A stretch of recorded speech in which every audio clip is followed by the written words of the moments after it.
আরে বোন পানি খাচ্ছে, বাবাকে গিয়ে বলতে হবে। বাবা বাবা, কি হয়েছে? বোন তো রোজা ভেঙে ফেলেছে। কি, তাড়াতাড়ি চল আমার সাথে। আরে তুমি এটা কি করছো? সকালে সেহরির সময় উঠে তুমি আমার সঙ্গে রোজা রেখেছিলে, আর এখন পানি খেয়ে রোজা ভেঙে ফেলতেছো। এরপরে কি হয়েছিল সেটা দেখার আগে তুমি যদি টাকার থেকে তোমার মাকে বেশি দামি মনে করে থাকো, তাহলে এখনই ভিডিওতে একটা লাইক করে দাও এবং চ্যানেলটি সাবস্ক্রাইব করে দাও। বাবা, আমি রোজা তো রেখেছিলাম, কিন্তু আমি ভুলে আমার মাথায় তেল এবং চোখে সুরমা লাগিয়ে নিয়েছিলাম, যার ফলে আমার রোজা ভেঙে গিয়েছে। তাই ভাবলাম পানি খেয়ে নেই। ভালো হয়েছে রোজা ভেঙে গিয়েছে আর তুই পানি খেয়ে নিয়েছিস। না না, এরকমটা কখনোই হয় না। শুধুমাত্র এইসব চিন্তা করে অনেক মানুষ রোজা ভেঙে ফেলে। আমি তোমাদেরকে বুঝিয়ে বলি, কোন তিনটা জিনিসের কারণে রোজা কখনোই ভাঙে না: মেসওয়াক করা, মাথায় তেল দেয়া, চোখে সুরমা লাগানো, ভুল করে কিছু খেয়ে ফেলা, ইনজেকশন লাগানো, ভুল করে কানে পানি চলে যাওয়া। এগুলোর মধ্যে কিছু হলে কখনোই রোজা ভাঙবে না, শুধুমাত্র রোজা মাকলু হয়ে যায়। তো বাবা, রোজা কোন কোন কারণে ভাঙে?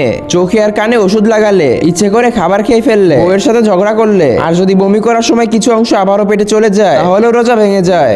ধন্যবাদ বাবা, আজকে আমরা জানতে পেরেছি কোন কাজগুলো করলে রোজা ভাঙে আর কোন কাজগুলো করলে রোজা ভাঙে না। আর বাবা, এই কথাগুলো আমরা সবসময় মাথায় রাখবো।